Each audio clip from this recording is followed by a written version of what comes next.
Hello and welcome to Mickey Art, and today is the start of my series. Whoop whoop whoop! 4 seasons in one day. I'm pouring 4 seasons in one day, but you have to wait and see them one day at a time. Sorry. So this month on the Acrylic Pouring for Fun Facebook group, we have a challenge, and it is pouring 4 seasons in one pour or in one series, and I'm still running around in my head wondering how on earth I'm going to get it into one pour. I have seen a couple of people, very brave, amazing people, putting all 3 into one pour. Sorry, all 4 into one pour. And very grateful for them stepping up and being willing to do that. So first step when you're using records is always to wipe them down with some alcohol, just to get any, these have been taken on and off records, pulled in and out of boxes for years, and they're going to have some finger oils, dust and crud all over them. So I always give them a quick wipe over before I start. Now normally you don't see this process, because normally I would do 20 records in one go and then paint one side of the label with black paint to try and stop the bleed through. Now on most the records that's been incredibly efficient, and I've just used mixed up Mars Black as if I was going to put it into a pour already mixed and leave it to dry for a couple of weeks. Now I haven't used these ladle records for a long time. Just wiping it, by the way, with isopropyl alcohol. This is 99.99%, but you know, 91's good too. I had one though, it leaked the other day. And now this has got a red label on it. Bright red, very happy, new kind of looking red. And can you see where the label is? It leaked. I was so sad. It's the first leak I've had in a long time. But that's okay. 1 out of probably 30 that I've done that way. I'm not too concerned about it. But today I'm going the little ones, because the little ones can line up and look really cool hanging in a pattern like this. So all I'm going to do, I've picked out ones that aren't too bleedish colours, hopefully, cross fingers. This one I know will bleed. I've used CBS orange before and they bleed, but that's okay. I'll put autumn on that one. You will never know, or it will contribute. I always like to look at what songs are on which side and which label looks the prettiest, just to see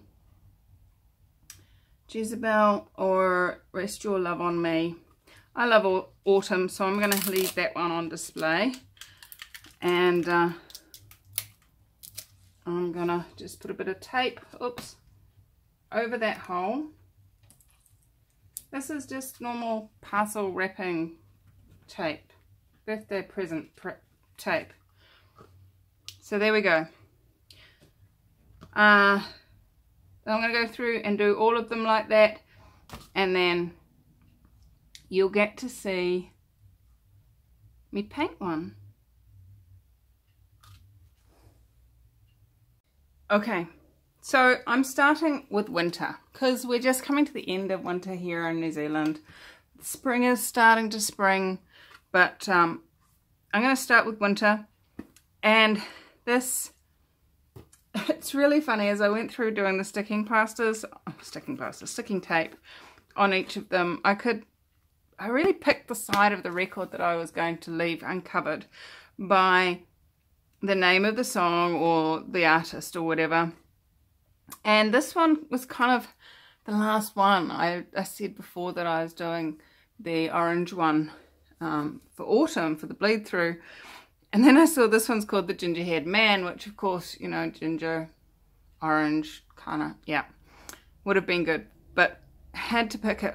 This one was the one that was left over. Others all have a really funny story to them. But nice to be with you in winter, snuggled up in front of the fire, chatting to your friends, family, spending time together. That was pretty cool. But why am I starting with winter, other than the fact that it's winter here in New Zealand? Look what pieces of calendar decided to be the next ones to be used off my sheet. These are, you know, it's middle of winter. This one here is Mount Ruapehu and Mount Ngātahoe, Ruapehu Ngātahoe. This is about I don't know, 2 hours drive from me, two and a half hours drive from me. And amazing ski field, really beautiful. This one down here is the one and only castle in New Zealand. This is Larnach Castle down in Otago in the South Island. But what I really want to capture is these colours, the bright whites, but the bluey shadows and the black blackness. But also there's some sparkle in there. So I'm going to be going back to that white, silver, blue and black view, but with a difference. In this painting, I am going to be going with the white.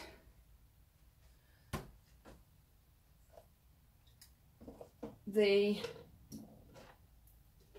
iridescent medium. I'm going to be going with, instead of black, I'm going to use the very, very last of my Payne's Grey. And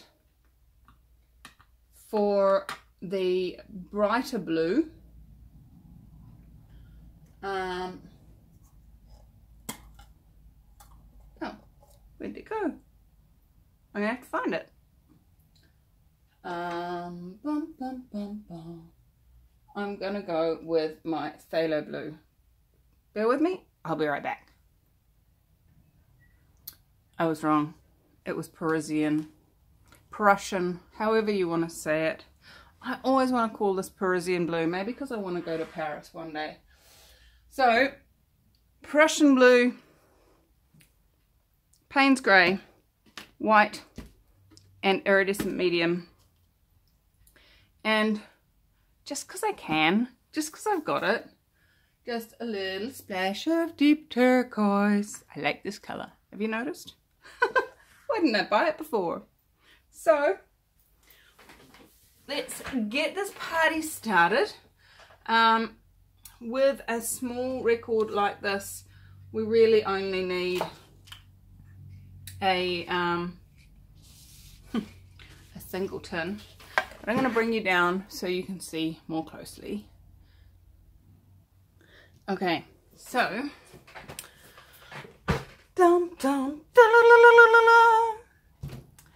what I've got going on here is I've got very limited of the Payne's Grey, very limited of the iridescent medium, and plenty of the others. So what I'm going to do is I'm actually going to mix them in the Payne's Grey jar and then tip it out from there. So I'm just hoping that none of this lip debris gets in the painting, but thought, well, it's going to be washed out shortly anyway, why not make it multicolored? And it will also mean I'm not scraping the edges trying to pick that up. So first thing I'm going to put in there is some of our turquoise. This is just straight out of the pot, deep turquoise from Reeves, and that does have silicone in it already.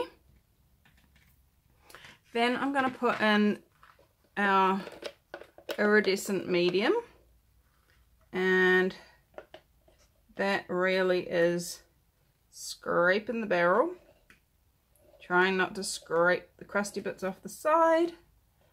You can pick crusty bits out, but it's a lot easier if you don't have to. So don't scrape the crusty bits in if you don't have to. Now, Prussian blue. I love this colour, but it dries really dark, which is why I am putting way too much oil in it.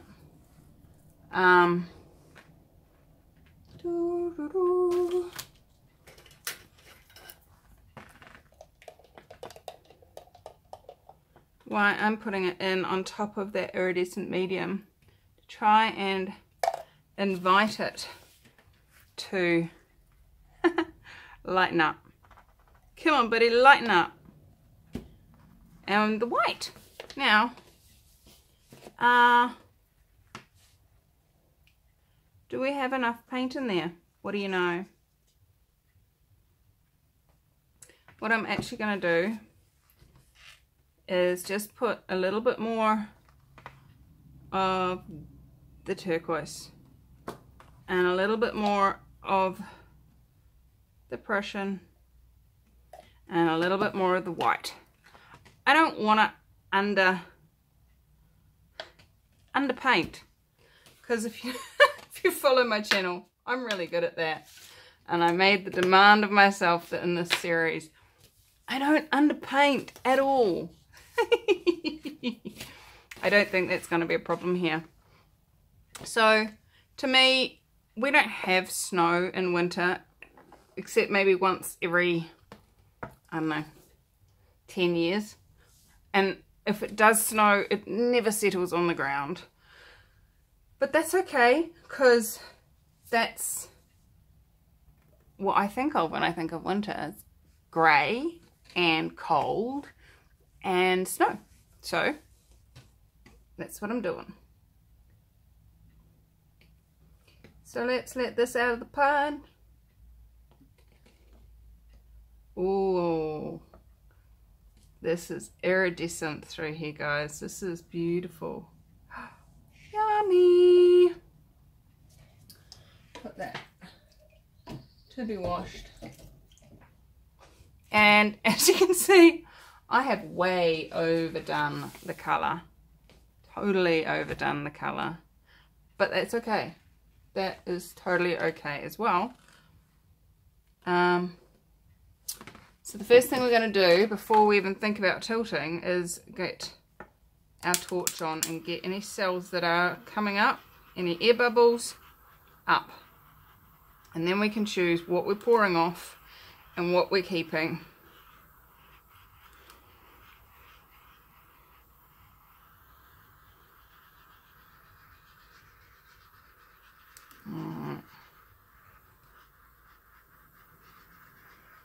Got a very cool ribbon cell over in that little spot there. So we've got a heap of cells coming up over here. Oh, and we've got a caterpillar cell. I love caterpillar cells. Oh, let me show you that. Let me bring you up close so you can see. This is what I call a caterpillar cell.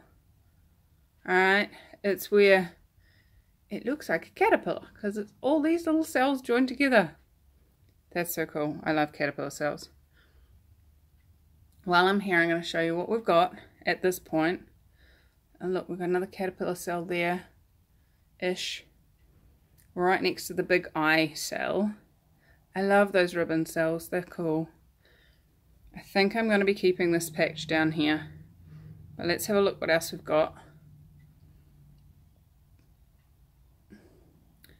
Not so fussed on the center, but it's kind of got a funky snow swirly kind of thing going on. Heaps of cells over on this side as well, although I'm not so excited about this ribbon. Lots of cells there. That's quite a cool cell. So, you know, if anyone tells you this is not about art, it's just about throwing paint on a canvas, it's about choosing the bits you want to keep, the bits you want to throw away, and creating the magic. Like, being willing to take the risks as well. I'm going to put a one of my spare, my repaint paints coasters over here, and just gonna allow the paint to roll off. This is all iridescent through here. It's all got a real beautiful shine to it. I so don't want to lose that. Let's keep that bit in there.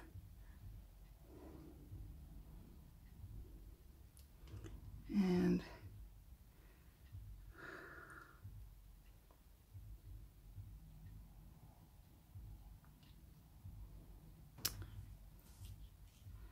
sorry guys, I'm out of shot. Not good.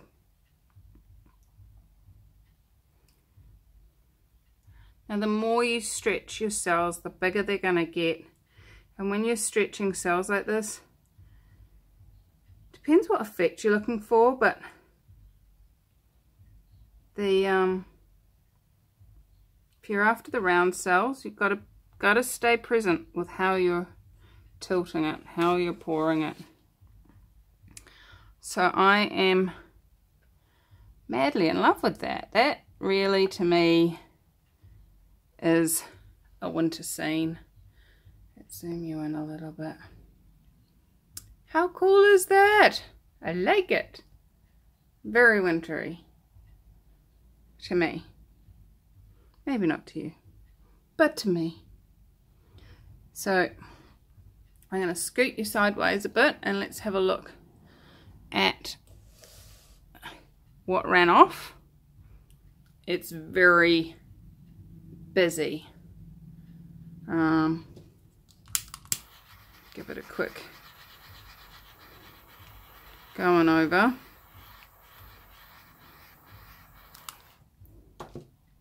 And then I'm just gonna pull it down that way and then tilt it once and drag it all this way. And that will stretch the cells, stretch the stuff in two directions.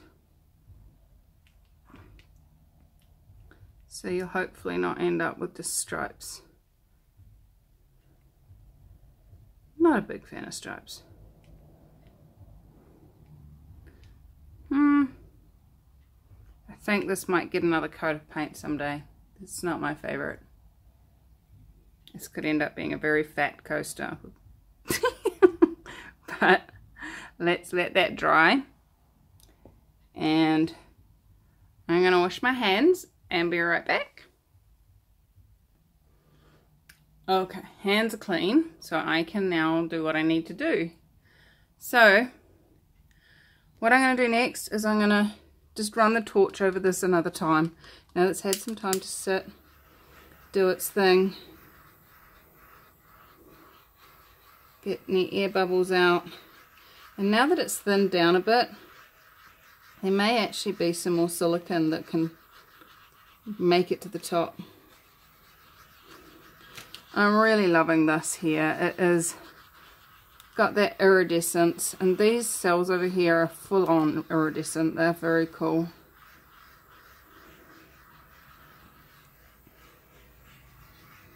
Nope, no more cells. Oh, maybe some little ones in here.